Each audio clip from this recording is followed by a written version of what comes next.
Question I get the most by far is how long should I study for per day? By the end of this video, you're going to know exactly how much you should study per day if you want to get the top grades. Firstly though, why do students ask this question? Well, it comes from a place of not really knowing how to study. Let me explain.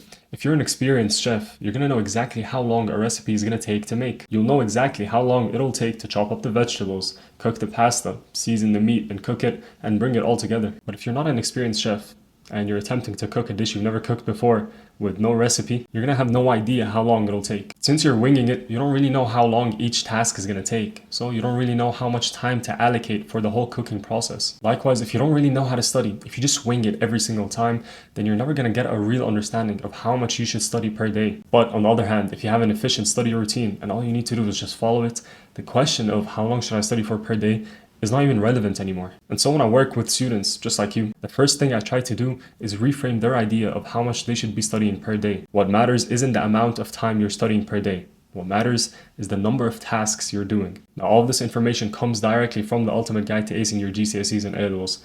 I thought about keeping it exclusive, but I said since so many people are asking, why not share it? If you want to jump up a minimum of 3 grades before the start of the exam season, click the first link in the description. I'm 100% confident that I can get you the top grades. Just look at Luai, who went from a 4 in English to being 1 mark off a 9. So if you really want the top grades, then click the first link in the description. Anyways, we said that the most important question is how many tasks should you do per day, not how long you should study for. Here's what I call the study checklist. This is an example from a student that I'm currently personally coaching. What we've done is listed every single task that he needs to complete before the start of the exam season to get the top grades. You might ask, what is a task? I define a task, in this case especially, as any study habit that you're going to do sitting down on your desk. For example, making flashcards for Physics Chapter 1, that's a task. Making flashcards for Physics Chapter 2, that's another task.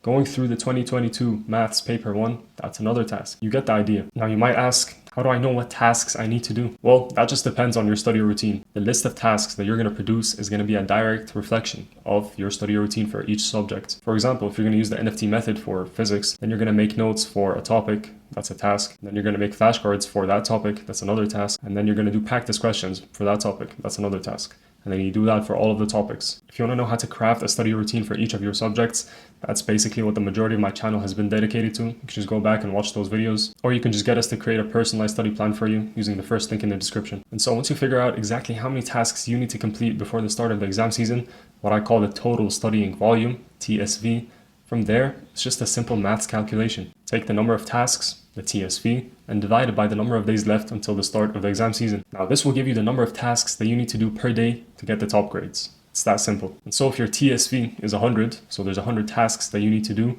but there's 100 days left until the start of the exam season, then the amount of tasks that you need to do per day is just 1. And so depending on the task, that might range between 45 minutes to an hour every single day. But if your TSV is 240 and there's only 60 days left until the exam season, then the amount of tasks that you're going to do per day is going to be 4. When you start focusing on the tasks that you need to do per day, rather than just putting in hours for the sake of it, that's when you start seeing results. I see a lot of students saying that they study 5, 6, 7 hours a day. But then you look at their revision and it's just reading and highlighting. They don't actually have a list of tasks that reflects an efficient study routine.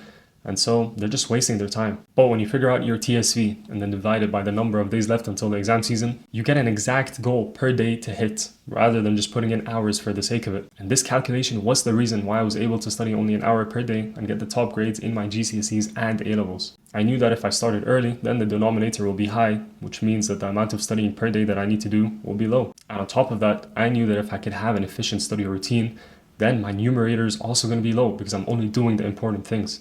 Which means the total amount of studying per day that I had to do was just extremely low. I was on average studying 30 minutes to an hour per day. It's really that simple. You don't need to worry about how much should I study per day anymore. Just figure out your TSV divided by the number of days left until the exam season, and there you go. That's the number of tasks that you need to be doing per day to get the top grades. And if you want to join the Ultimate Guide to Acing Your GCSEs and A-Levels and jump up 3 grades like Luai and other students, then click the first link in the description.